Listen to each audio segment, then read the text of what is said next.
Hello. എണീറ്റപ്പോൾ കുറച്ച് ലേറ്റായി. അങ്ങനെ നമ്മൾ നേരെ എയർപോർട്ടിലേക്ക് പോകുന്ന പോക്കാണ് നിങ്ങൾ ഈ കാണുന്നത്. ഫസ്റ്റ് തന്നെ ഊബർ ബുക്ക് ചെയ്തു. അപ്പോൾ ഇന്ന് നമുക്ക് ഫ്ലൈറ്റ് എടുക്കേണ്ടത്. ഇന്നാണ് നമ്മൾ ദനാങ് ആദ്യം പോയി. ദനാങ് പോയിട്ട് അവിടുന്ന് ഹൊയാനാണ് നമ്മൾ പോണേ. അപ്പോൾ ഒന്നും നോക്കിയില്ല, നീറ്റപ്പോൾ ലേശം ലേറ്റായി. പിന്നെ നമ്മളൊന്നും വീഡിയോ എടുക്കാനൊന്നും പറ്റിയില്ല. അപ്പോൾ പിന്നെ നേരെ വിട്ടു. ഊബർ വിളിച്ച് ഊബറിലിരുന്നപ്പോഴേ ഒന്ന് റിലാക്സായി. ഇവിടുന്ന് ഇപ്പോൾ ഓൾമോസ്റ്റ് ഒരു 10-10:15 അപ്പോൾ ഇവിടുന്ന് ഞങ്ങൾക്ക് ഫ്ലൈറ്റ് 12 മണിക്കായിരുന്നു. അപ്പോൾ അതിൻ്റെ റഷ്. അപ്പോൾ പെട്ടെന്ന് തന്നെ ഊബർ വരെ നമ്മൾ എത്തിച്ചു. അപ്പോൾ ഇവിടുന്ന് ഊബർ മാത്രമല്ല, ഇവിടുന്ന് ഇങ്ങനെ റാൻഡം ഗവൺമെൻറ് ബസ്സുകൾ ഓടുന്നുണ്ട്. എയർപോർട്ടിലേക്ക് സർവീസസ് ഉണ്ട്. അവിടെ നമ്മൾ നേരെ ചെക്ക് ഇൻ കൗണ്ടറിലോട്ട് തന്നെ ആദ്യം കയറി. ചെക്ക് ഇൻ ചെയ്ത് നമുക്ക് വിയറ്റ്ജെറ്റിൻ്റെ ഫ്ലൈറ്റ് ആയിരുന്നേ. അപ്പോൾ നേരത്തെ ചെക്ക് ഇൻ കൗണ്ടറിൽ കയറി നമുക്ക് ചെക്ക് ഇൻ ചെയ്യാൻ വെച്ചു. ഫ്ലൈറ്റിൻ്റെ ടൈമിങ് നോക്കി 12 മണി, ലേശം 12:30 കാണിക്കുന്നു, ലേശം ഒരു അരമണിക്കൂർ ഡിലേ കാണിക്കുന്നുണ്ട്. അങ്ങനെ നേരെ ചെക്ക് ഇൻ ചെയ്തു. പിന്നെ ശ്രദ്ധിക്കേണ്ട കാര്യം എന്താ വെച്ച് കഴിഞ്ഞാൽ, ഇവിടുന്ന് ചെക്ക് ഇൻ ചെയ്യുമ്പോൾ നമ്മൾ ഹാൻഡ് ബാഗേജ് പിടിക്കുന്ന ഇവർ തൂക്കി നോക്കും. അപ്പോൾ 7 കിലോ എന്ന് പറഞ്ഞു കഴിഞ്ഞാൽ മേ ബി ഒരു 200 to 500 gram okay, additional okay, അല്ലെങ്കിൽ പിന്നെ അവർ മാറ്റാൻ പറയും. അപ്പോൾ നമ്മൾ അഡീഷണൽ ബാഗേജ് ക്ലെയിം ഇട്ടായിരുന്നു. അതുകൊണ്ട് നമുക്ക് ബാഗേജൊക്കെ നമ്മൾ കയറ്റി വിട്ടു. അപ്പോൾ ആ പ്രശ്നമൊന്നും ഉണ്ടായിരുന്നില്ല. അങ്ങനെ നേരെ ഇനി ചെക്ക് ഇൻ ബോർഡിംഗ് പാസ് എടുത്തു. ഇനി നേരെ check in security check in കഴിയണം. ഇത് ഹോച്ചിമിൻ സിറ്റീൻ്റെ ഡൊമസ്റ്റിക് ടെർമിനലാണേ. അപ്പോൾ വലിയ തിരക്കൊന്നും ഉണ്ടായിരുന്നില്ല എയർപോർട്ടിൽ. എന്ന് വെച്ചാൽ നല്ല തിരക്കുണ്ടാവുന്നു, പക്ഷേ വലിയ തിരക്കൊന്നും ഉണ്ടായില്ല. കുറേ എന്താ പറയുക, വിയറ്റ്നാമിൻ്റെ പല പല സൈഡിലോട്ടുള്ള ഡൊമസ്റ്റിക് ഫ്ലൈറ്റ്സ് എല്ലാം ഇവിടെ നിന്നാണ് പോണേ. നമുക്കും ഈ ഫ്ലൈറ്റിന് ഓൾമോസ്റ്റ് ഒരു 5,000 റുപ്പീസിൻ്റെ അടുത്തേ വന്നുള്ളൂ പെർ ഹെഡ് എന്ന് പറഞ്ഞത്. അങ്ങനെ എയർപോർട്ടിൽ വലിയ തിരക്കൊന്നും ഉണ്ടായില്ല. നമ്മൾ ഗേറ്റിലോട്ട് നീങ്ങി. അപ്പോഴാണ് ഞെട്ടിക്കുന്ന അനൗൺസ്മെൻറ്റ് വന്നത്. നമ്മൾ 12 മണിൻ്റെ ഫ്ലൈറ്റ് 1:30 വരെ ഡിലേ ആയിട്ടുണ്ടെന്ന് പറഞ്ഞിട്ട്. കുറേ ആൾക്കാർ അവിടെ കൗണ്ടറിൽ വന്ന് ചോദിക്കുന്നുണ്ട് എന്താണ് ചെയ്യാൻ, എന്താ ഡിലേ എന്ന് പറഞ്ഞിട്ട്. അപ്പോൾ നമുക്ക് വിശപ്പുണ്ടായിരുന്നു, രാവിലെ ഒന്നും കഴിക്കാത്തതുകൊണ്ട്. അപ്പോൾ നമ്മൾ നേരെ പോയി ഒരു ബാമി കഴിക്കാമെന്ന് വെച്ചു. അങ്ങനെ ഇത് എയർപോർട്ടിൻ്റെ ഉള്ളിൽ തന്നെ കേട്ടോ. ഇവിടെ പക്ഷേ ഫുഡ് വലിയ ഓവർ പ്രൈസ്ഡ് ഒന്നുമല്ല. നമ്മുടെ നാട്ടിലത്തെ എയർപോർട്ട് വരെ ഓവർ പ്രൈസ്ഡ് ഒന്നുമല്ല, അഫോർഡബിൾ റേറ്റാണ്. അപ്പോൾ നമ്മളും ഓക്കെ ശരി എന്നാൽ ബാമി കഴിക്കാമല്ലോ എന്ന് ചോദിച്ചു. പക്ഷേ നല്ല വിശപ്പ് എന്നുള്ളതുകൊണ്ടും പിന്നെ ഇത് ഹാൻഡ് ചെയ്ത് കഴിക്കാൻ പറ്റും. അപ്പോഴേക്കും ഇത് അടുത്ത അനൗൺസ്മെൻറ്റ് വന്നു. നമ്മളെ ഗേറ്റ് ചേഞ്ച് ചെയ്തിട്ടുണ്ടെന്ന് പറഞ്ഞിട്ട്. ഈ ഗേറ്റിൽ നിന്ന് വേറെ ഗേറ്റിൽ. അതേപോലെ തന്നെ ഫ്ലൈറ്റിൻ്റെ ടൈം ഒരു അരമണിക്കൂർ കൂടി ഡിലേ ആയിട്ടുണ്ട്.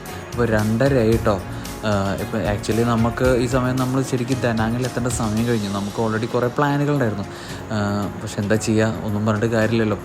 അങ്ങനെ 2:30 വരെ നിന്നു. അപ്പോഴേക്കും പയ്യെ ചെക്കിനൊക്കെ തുടങ്ങി. കുറേ പേരുണ്ടായിരുന്നു കേട്ടോ ഫ്ലൈറ്റിൽ. അത്യാവശ്യം തിരക്കുള്ള ഫ്ലൈറ്റായിരുന്നു. പിന്നെ ഇവിടെ ഈ വിയറ്റ്ജെറ്റിൻ്റെ ഫ്ലൈറ്റിന് ഇങ്ങനെ കുറേ കംപ്ലയിൻറ്റ് നമ്മൾ ഇൻ്റർനെറ്റിൽ നമ്മൾ ബുക്ക് ചെയ്യുന്ന സമയത്തൊക്കെ നമുക്ക് കുറേ റീലും കുറേ ആൾക്കാർ അപ്ഡേറ്റ്സൊക്കെ കാണാണ്ടായിരുന്നു. വിയറ്റ്ജെറ്റിൻ്റെ ഫ്ലൈറ്റിനെ വിശ്വസിക്കാൻ പറ്റില്ല, എപ്പോൾ വേണമെങ്കിൽ ക്യാൻസൽ ആവാം അല്ലെങ്കിൽ പോസ്റ്റ്പോൺ ചെയ്യാം. അങ്ങനെ നമ്മൾ ഫ്ലൈറ്റിലെത്തി. അങ്ങനെ പെട്ടെന്ന് തന്നെ കൂടുതൽ വീഡിയോ ഒന്നും എടുക്കാമെന്നില്ല, പെട്ടെന്ന് തന്നെ നമ്മളെത്തി. മാക്സിമം ഒരു 45 മിനിറ്റ്സ് 1 അവറിൻ്റെ ഉള്ളിൽ ഫ്ലൈ ഉണ്ടായിരുന്നുള്ളൂ. അങ്ങനെ നമ്മൾ ദനാങ്ങിൽ ലാൻഡ് ചെയ്തു. ഈ ദനാങ്ങിൽ നിന്ന് നമുക്ക് ഹൊയാനിലോട്ട് പോകണം. അപ്പോൾ ഞങ്ങൾ ദനാങ് അല്ല ഞങ്ങൾ മെയിനായിട്ട് കറങ്ങണേ, നമ്മൾ ഹൊയാനാണ് ഞങ്ങൾ കറങ്ങണത്. കാരണം വെച്ച് കഴിഞ്ഞാൽ ഹൊയാൻ എന്നുള്ള പറഞ്ഞാൽ ഭയങ്കര ആൻഷ്യൻ്റ് ആയിട്ടൊരു സിറ്റിയുമൊക്കെയാണ്. അപ്പോൾ ഒരു ലൈറ്റൊക്കെ ഉള്ള ലാൻറ്റേൺ സിറ്റി എന്ന് പറയും. അപ്പോൾ അങ്ങോട്ടുള്ള പ്ലാനിലൊക്കെ ആയിരുന്നു. അപ്പോൾ ഫ്ലൈറ്റിലിറങ്ങി നേരെ അടുത്ത് ഇനി ബാഗേജ് ചെയ്തിരുന്നു. അപ്പോൾ അതെടുത്തിട്ട് നേരെ എക്സിറ്റായി അടുത്തൊരു ഊബർ വിളിച്ച് അടുത്ത പരിപാടി നോക്കണം. അപ്പോഴാണ് ഞങ്ങൾക്ക് വേറൊരു പണി കിട്ടിയെന്ന് മനസ്സിലായത്. ഞാൻ പറഞ്ഞില്ലേ, നമ്മൾ ഫസ്റ്റ് എടുത്ത സിമ്മ് അത് അവർ അൺലിമിറ്റഡ് നെറ്റാന്നൊക്കെ പറഞ്ഞിട്ട് നമുക്ക് തന്നെ. പക്ഷേ എന്ത് ചെയ്യാനാ, നമുക്കിവിടെ എത്തുമ്പോഴേക്കും നമുക്ക് നെറ്റ് കഴിഞ്ഞു. അപ്പോൾ അതൊരു ചെറിയ സ്കാം പോലെ ഫീൽ ചെയ്തു എനിക്ക്. അതുകൊണ്ടാണ് ഞാൻ പറഞ്ഞത്, നമ്മൾ സിം എടുക്കുമ്പോൾ അവരോട് ക്രിസ്റ്റൽ ക്ലിയർ ആയിട്ട് ചോദിച്ചിട്ടും അതിൻ്റെ ഡീറ്റെയിൽ അറിഞ്ഞിട്ടും വേണം എടുക്കാൻ. കാരണം ഞങ്ങൾക്കൊരു അബദ്ധം പറ്റി, അതന്നെ എല്ലാവർക്കും പറ്റരുതല്ലോ. അത് കഴിഞ്ഞു ഞങ്ങൾ ഇനി പുറത്തുനിന്നൊരു സിം എടുക്കണം. കാരണം വെച്ചാൽ ഈവൻ ഗ്രാബ് ബുക്ക് ചെയ്യുകയാണെങ്കിൽ ഒരു സിം എടുക്കണമല്ലോ. ദനാങ് എയർപോർട്ടും ഒരു ചെറിയ എയർപോർട്ടാണ്, വലിയ ഇത് ഇനി ഡൊമസ്റ്റിക് ടെർമിനലായതുകൊണ്ടാണോ എന്നറിയില്ല. ഒരു ചെറിയ സാധാ, എനിക്ക് തോന്നുന്നുണ്ട് ഇവിടെ കുറേ ആൾക്കാർ ഇതിനെ ഡിപ്പെൻഡ് ചെയ്യുന്നുണ്ട് കേട്ടോ എയർപോർട്ടിന്. Flight rate കുറവായുണ്ട്. അങ്ങനെ നമ്മൾ ആദ്യം തന്നെ സിം ഇട്ട് നേരെ ഗ്രാബ് ബുക്ക് ചെയ്തപ്പോഴേക്കും കുറച്ച് കഴിയുമ്പോഴേക്കും അവിടെ ഗ്രാബിൻ്റെ ചേട്ടൻ വന്നു. ഓക്കെ, അപ്പോൾ ഇനി ഇവിടുന്ന് നേരെ ചേട്ടൻ നമ്മൾ കാണാത്തതുകൊണ്ടൊരു ചെറിയ ഇഷ്യൂ ഉണ്ടായി. നമ്മൾ ചേട്ടനടുത്തൊന്ന് നമ്മൾ പിക്ക് ചെയ്തു. അങ്ങനെ നമ്മളിനി ദനാങ്ങിൽ നിന്ന് നേരെ ഹൊയാനിലോട്ടാണ്. ഇവിടുന്ന് ഓൾമോസ്റ്റ് ഇതേപോലെ ഒരു 1 അവറിൻ്റെ അടുത്തൊരു കാർ ഡ്രൈവ് ഉണ്ട്. അപ്പോൾ നമ്മൾ കയറി. അപ്പോൾ നമ്മൾ ഹോച്ചിമിൻ സിറ്റി പോലെയല്ല, വേറൊരു ടെറൈൻ തന്നെയായിട്ടാണ് എനിക്ക് ദനാങ് ഫീൽ ചെയ്തത്. ദനാങ് കൂടുതലൊരു ബീച്ച് ഏരിയയും കൂടിയാണ് കേട്ടോ. അങ്ങനെ ഫോണിൽ പാട്ട് വെച്ചു. അപ്പോൾ നമ്മൾ മലയാളം പാട്ടാണ് വെച്ചത്. അപ്പോൾ ചേട്ടനും നമുക്ക് കണക്ട് ചെയ്തു പാട്ട് എന്താ വെച്ചാൽ വെച്ചോളൂ എന്ന് പറഞ്ഞിട്ട്. അങ്ങനെ ഞാൻ കണ്ടു ചേട്ടനും ആ പാട്ട് നമ്മളെ മലയാളം കുറേ പാട്ടുകൾ നന്നായിട്ട് എൻജോയ് ചെയ്യുന്ന പോലെ ഫീൽ ചെയ്തെനിക്കും. ബിക്കോസ് അങ്ങനെ താളം പിടിക്കുന്നു എല്ലാം. അവരെ സംബന്ധിച്ചിടത്തോളം ചിലപ്പോൾ പുതിയൊരു എക്സ്പീരിയൻസ് ആയിരിക്കും ഇങ്ങനത്തെ സോങ്ങൊക്കെ. അങ്ങനെ നമ്മൾ കുറച്ച് നേരത്തെ ഒരു യാത്രയ്ക്ക് ശേഷം ചേട്ടനായിട്ട് നമ്മൾ കുറേ കോൺവെർസേഷൻ ഉണ്ടായിരുന്നു കേട്ടോ. ഹൊയാനെ പറ്റിയും എങ്ങനെയാണ് നമ്മളൊക്കെ കുറേ കാര്യങ്ങൾ, അവിടുത്തെ കൾച്ചർ എന്താണ്, എന്തൊക്കെയാണ് കാണേണ്ടതെന്നൊക്കെ അവർ നമുക്ക് പറഞ്ഞു തന്നു കേട്ടോ. അപ്പോൾ നല്ലൊരു കോൺവെർസേഷനായിരുന്നു. പിന്നെ ഈ ട്രാൻസ്ലേറ്റർ എന്ന് പറഞ്ഞാൽ ഗൂഗിൾ ട്രാൻസ്ലേറ്റർ ഭയങ്കര ഹെൽപ്ഫുള്ളായിരുന്നേ. അപ്പോഴേക്കും നമ്മളെ പിള്ളേരൊക്കെ വീണ്ടും ഫുൾ പവറായി, എല്ലാവരും ഓണായി. കാരണം എന്ന് വെച്ച് കഴിഞ്ഞാൽ ഇതുവരെ കുറേ ടയർഡ്നെസ് ഒക്കെ ഉണ്ടായിരുന്നു. പക്ഷേ ഇപ്പോൾ വീണ്ടും ഞങ്ങളെല്ലാം ഫുൾ പവറായി. ബിക്കോസ് ഹൊയാൻ എത്തിയല്ലോ.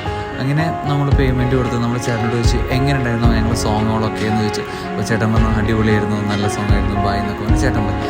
അപ്പോൾ ഇനി അടുത്തൊരു 2 days നമ്മൾ നിൽക്കാൻ പോകുന്നത് ഈ ഒരു അപ്പാർട്ട്മെൻറ്റിലായിരുന്നേ. അപ്പോൾ ഇതിന് ഓപ്പോസിറ്റ് നല്ലൊരു പുഴയൊക്കെ പോകുന്നുണ്ട്. അപ്പോൾ ഇതാണ് നമ്മുടെ റൂം. അപ്പോൾ ഈ റൂമെന്ന് പറഞ്ഞാൽ 2-3 ബെഡുണ്ട്. നല്ല ബെഡ്, നല്ല ക്ലീൻ ആൻഡ് നീറ്റ് ആൻഡ് ബെഡാണ്. നമ്മളെ ഹോച്ചിമിൻ സിറ്റിയുടെ അത്ര നല്ല ഒരു പ്രോപ്പർട്ടി അല്ല, പക്ഷെ എന്നാലും കുഴപ്പമുണ്ടായിരുന്നില്ല. പക്ഷേ നമ്മളൊരു 1.5 ദിവസമേ മെയിനായിട്ട് ഇവിടെ ഉള്ളൂ.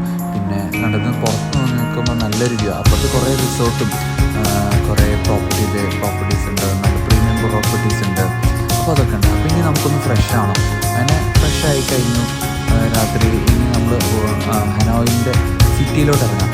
അപ്പോൾ നമ്മൾ ഹോച്ചിമിൻ കണ്ട പോലെയല്ല, ഒരു വേറെ മൂഡ് ഓഫ് ഒരു ടൗണാണ് ഈ ഹനോയ് എന്ന് പറയുന്നത്. ഹനോയ് എന്ന് പറഞ്ഞാൽ ഓൾഡ് ടൗൺ, ഏൻഷ്യൻ ടൗൺ ഒക്കെയാണ്. അപ്പോൾ നമ്മൾ കയറി ചെല്ലുമ്പോൾ തന്നെ ഒരു ഫുഡ് സ്ട്രീറ്റാണ്, ലോക്കൽ ഫുഡ് സ്ട്രീറ്റാണ്. അപ്പോൾ അവിടെ ഫുഡ് സ്ട്രീറ്റൊക്കെ ഓണായിട്ട് നല്ല ഭക്ഷണത്തിൻ്റെ സ്മെല്ലുണ്ട്. നമുക്കും നല്ല വിശപ്പുണ്ടായിരുന്നു. ബിക്കോസ് നമുക്ക് എന്തെങ്കിലും കാര്യമായിട്ട് കഴിക്കണം.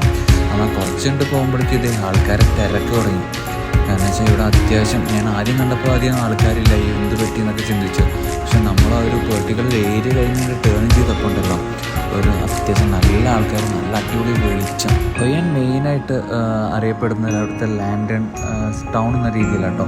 കുറേ ലാൻഡേൺസ് ഇങ്ങനെ തൂക്കിയിട്ടുണ്ട്. അപ്പോൾ അതൊന്ന് ആലോചിച്ചോക്കണ്ട, രാത്രി എന്ത് ഭംഗിയാന്ന് വെച്ചാൽ ഭയങ്കര വെളിച്ചം, ഭയങ്കര ആൾക്കാർ, എനിക്ക് ഭയങ്കര പോസിറ്റീവായിട്ടുള്ളൊരു സ്ഥലമായിട്ട് ഫീൽ ചെയ്തു.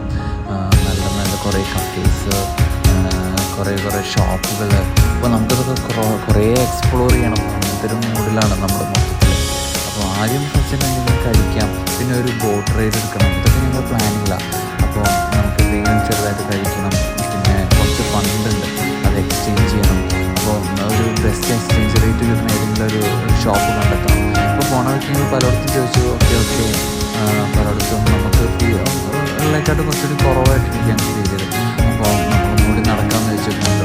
ഇതേപോലത്തെ ലാൻഡേൺസ് ആട്ടോ ഇവിടെ കുറേ എല്ലായിടത്തും. അപ്പോൾ അതിൻ്റെ നമുക്ക് വീഡിയോയിൽ കാണാനായിട്ടും നേര് കാണുമ്പോൾ ഉണ്ടല്ലോ ഭയങ്കര രസമാണിത്. ഇതിൽ കൂടെ നമുക്കൊരു നേരത്തെ കണ്ട പുഴയിലൂടെ ഇങ്ങനെ വഞ്ചികൾ പോകുന്നുണ്ടാവും. ഇതൊരു ചൈന ബ്രിഡ്ജാണ്. അത് കഴിഞ്ഞു അങ്ങനെ കുറേ ആൾക്കാർ പറഞ്ഞാൽ നല്ല തിരക്കുണ്ടായിരുന്നു കേട്ടോ. രാത്രിയൊന്നും നമുക്ക് ഫീൽ ചെയ്യില്ല. ബിക്കോസ് ഭയങ്കര ആൾക്കാരും ഭയങ്കര ഫുൾ ഓണായിരുന്നു അപ്പോഴും. എന്താ പറയുക, ടൗൺ എന്ന് പറയുന്നത്. അപ്പോൾ ഒരു പുഴയുടെ 2 ഭാഗങ്ങളാണ്. ആ 2 ഭാഗത്തായിട്ട് ഇങ്ങനെ കുറേ ആൻഷ്യൻ ടൗണും അപ്പുറത്തെ ഭാഗത്ത് കുറച്ച് പുതിയതായിട്ടുള്ള കുറേ ന്യൂ ടൗൺ എന്ന രീതിയിലൊരു സെറ്റപ്പ് വരുന്നത്. അപ്പോൾ ഇവിടുത്തെ എന്താ പറയുക ബിൽഡിങ്ങുകളൊക്കെ ഭയങ്കര ആൻഷ്യൻ്റായിട്ട് നമുക്ക് ഫീൽ ചെയ്യും. നമ്മൾ ഫോർട്ട് കൊച്ചിയിലൊക്കെ കാണുന്നതൊക്കെ പോലെ അങ്ങനത്തെ ബിൽഡിങ്സും അങ്ങനത്തെ കുറേ സെറ്റപ്പ് ഉണ്ട് ഇവരെ. അതൊക്കെ വെൽ മെയിൻറ്റെയിൻഡും കൂടിയാണ് കേട്ടോ. അതാണ് എടുത്തു പറയേണ്ടത്. വെരി വെൽ മെയിൻറ്റൈൻഡ് ആയിട്ടുള്ള അവർ നോക്കുന്നതാണ്. ബിക്കോസ് ഇത്രയും ടൂറിസ്റ്റേഴ്സ് വരുന്നതും ഇതൊക്കെ ആയിട്ട്.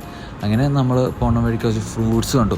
അപ്പോൾ വിശപ്പിൻ്റെ ആഹ്ലാദം കൊണ്ട് നമ്മൾ ഫ്രൂട്ട്സ് വാങ്ങി കഴിച്ചു. അപ്പോൾ തന്നെ നമ്മൾ ഭയങ്കര റിഫ്രഷ്ഡായി. ഇനി നമുക്ക് ഇതേപോലെ ബോട്ട് എടുക്കണം. അപ്പോൾ ബോട്ട് എടുക്കാനായിട്ട് മുന്നേ നമുക്ക് ഫണ്ട് എക്സ്ചേഞ്ച് ചെയ്യണം. അപ്പോൾ ഈ കട ഒന്ന് നോട്ട് ചെയ്ത് വെക്കണം. ഇവിടെയാണ് ഞങ്ങൾക്ക് ബെസ്റ്റസ്റ്റ് റേറ്റ് കിട്ടി. അങ്ങനെ അവിടുന്ന് ഫണ്ട് മാറി നമ്മൾ ബോട്ടിൽ കയറി. അപ്പോൾ ബോട്ട് കയറുമ്പോൾ നമുക്ക് നെഗോസിയേഷൻ ചെയ്യണം കേട്ടോ. ഇവർ നമ്മളെ കാണുമ്പോൾ നല്ല റേറ്റ് പറയും. അപ്പോൾ നമ്മളെ രീതിക്ക് നെഗോഷിയേറ്റ് ചെയ്ത് കഴിഞ്ഞാൽ അവരത് നമ്മൾ ഓക്കെ ആക്കി തരും. അങ്ങനെ അതിൽ പോയി അതിൽ നമുക്കിങ്ങനെ വെള്ളത്തിൽ ഒഴുക്കി കളയാൻ പറ്റിയ ചെറിയ ഒരു ഇതുണ്ടായിരുന്നു. അങ്ങനെ അതൊക്കെ ചെയ്തു. നല്ല രസമായിരുന്നു. കാരണം വെച്ചാൽ ഒരു ബോട്ടിൽ ഇങ്ങനെ പോകാം, കുറച്ച് ദൂരം അവർ നമ്മളിങ്ങനെ കൊണ്ടുപോകും. അപ്പോൾ ഒരു പെർട്ടിക്കുലർ പോർഷനിലെത്തുമ്പോൾ അവരിങ്ങനെ നിർത്തിയിട്ട് നമ്മളോട് പറയും നമുക്ക് എന്തെങ്കിലും വിഷമൊക്കെ ഉണ്ടെങ്കിൽ അതൊക്കെ വിചാരിച്ചിട്ട് ഇങ്ങനെ നമുക്ക് ഇങ്ങനെ ലാമ്പ് വെള്ളത്തിൽ ഇങ്ങനെ ഒഴുക്കി വിടാം. അങ്ങനെ അത് ഞങ്ങളെല്ലാവരും ചെയ്തു. ഞങ്ങളെല്ലാവരും ഭയങ്കര ഹാപ്പി ആയിരുന്നു. ബിക്കോസ് നല്ല രസമായിരുന്നു മൊത്തത്തിൽ. അങ്ങനെ ബോട്ടിങ്ങൊക്കെ കഴിഞ്ഞ് കയറിയപ്പോൾ തൊട്ടപ്പുറത്ത് ഒരു ലേഡി പാൻ കേക്കുകൾ ഉണ്ടാക്കുന്നുണ്ടായിരുന്നു, ചോക്ലേറ്റും ബനാനയൊക്കെ ഇട്ടിട്ട്. അത് കണ്ടപ്പോൾ തന്നെ വായിൽ വെള്ളം വന്നു കേട്ടോ. എന്നുവെച്ചാൽ ഞങ്ങൾക്കും സ്ട്രീറ്റ് ഫുഡ്സ് എക്സ്പ്ലോർ ചെയ്യണമെന്നുണ്ടായിരുന്നു. അപ്പോൾ ശരി എന്നായിക്കോട്ടെ, നമുക്ക് ടേസ്റ്റ് ചെയ്യാം ഒരു പാൻ കേക്ക്. ഞങ്ങൾ ന്യൂട്ടെല്ല പാൻ കേക്കാണ് പറഞ്ഞത്. അപ്പോൾ ചേച്ചി അതൊക്കെ ഉണ്ടാക്കി കട്ട് ചെയ്ത് ന്യൂട്ടെല്ല വെച്ച് റബ്ബ് ചെയ്ത് തുടങ്ങി. കണ്ടു നിൽക്കാനേ പറ്റില്ല കേട്ടോ, വായിൽ വെള്ളം വന്നിട്ട്. കിട്ടിയ പാടെ അങ്ങനെ ചേച്ചി അതിൻ്റെ മുകളിൽ സിറപ്പൊക്കെ ഒഴിച്ച് അത് കിട്ടിയ പാടെ ഞങ്ങൾ അപ്പം തന്നെ അകത്താക്കി കേട്ടോ. ഇനി നമുക്ക് കാര്യമായിട്ട് എന്തെങ്കിലും ഫുഡ് കഴിക്കണം. അപ്പോൾ നമ്മൾ ഇപ്പോൾ കണ്ട റിവറിൻ്റെ അപ്പുറത്തെ സൈഡിലോട്ട് പോയി. അവിടെ ഇതേപോലെ കുറേ പാർട്ടിയും കുറേ പബ്ബുകളും കുറേ ഹോട്ടൽസും ഒക്കെ ആയിരുന്നു. അപ്പോൾ നമ്മൾ ഇതേപോലെ ഒരു ഹോട്ടലിൽ കയറി. അപ്പം ഇവിടെയൊക്കെ ബിയർ എന്ന് പറഞ്ഞാൽ ഒരു കൾച്ചറിൻ്റെ ഒരു ഭാഗമാണ്. എല്ലാ ഹോട്ടൽസും ഉണ്ടാവും. അപ്പോൾ നമ്മൾ ഫുഡും ബിയറൊക്കെ പറഞ്ഞ് നമ്മളിരുന്നു. അപ്പോഴേക്കും രാത്രി ഓൾമോസ്റ്റ് ഒരു 12 ആവാറായിരുന്നു. അപ്പോഴേക്കും തിരക്കൊക്കെ പയ്യെ പിന്നെ കുറഞ്ഞു തുടങ്ങി. പക്ഷേ ഇതേപോലെ പബ്ബൊക്കെ ഓണായിരുന്നു. അപ്പോൾ ഇവിടുത്തെ ഫുഡും ഭയങ്കര ടേസ്റ്റിയാണ്. കാരണം വെച്ചാൽ ഇവർ കുറേ വെജിറ്റബിൾസും കുറേ ചിക്കൻ അതൊക്കെ ബോയിൽഡും ഒരു ജസ്റ്റ് ഒരു ബൗൾ ഓഫ് റൈസും അങ്ങനത്തെ ഒരു കൾച്ചർ ഫുഡായിരുന്നു. നല്ല ഫുഡായിരുന്നു, നല്ല ബെസ്റ്റ് ഫുഡ്, നല്ല സ്പിനാച്ചും. അങ്ങനെ ഞങ്ങളും ഭയങ്കര ആസ്വദിച്ച് കഴിച്ചു. ഫുഡ് കഴിച്ച് അത്യാവശ്യം എനർജി ആയപ്പോൾ ശരി ഏതെങ്കിലും ഒരു പാർട്ടി പിടിക്കാമെന്ന് വെച്ചു. അങ്ങനെ ഞങ്ങൾ ചെറിയൊരു പാർട്ടിക്ക് പോയി. പാർട്ടി എന്ന് പറഞ്ഞു കഴിഞ്ഞാൽ കുറേ ഫോറിനേഴ്സ് ഉണ്ട് അവിടെ, അവർ കൂടെ ഞങ്ങൾ ജോയിൻ ചെയ്തു. അങ്ങനെ രാത്രി മൊത്തം നമ്മളവിടെ എൻജോയ് ചെയ്തു. അപ്പോൾ ബാക്കി ഹൊയാൻ വീഡിയോ നമുക്ക് അടുത്ത എപ്പിസോഡ് കാണാം. അപ്പോൾ ശരി, ബൈ.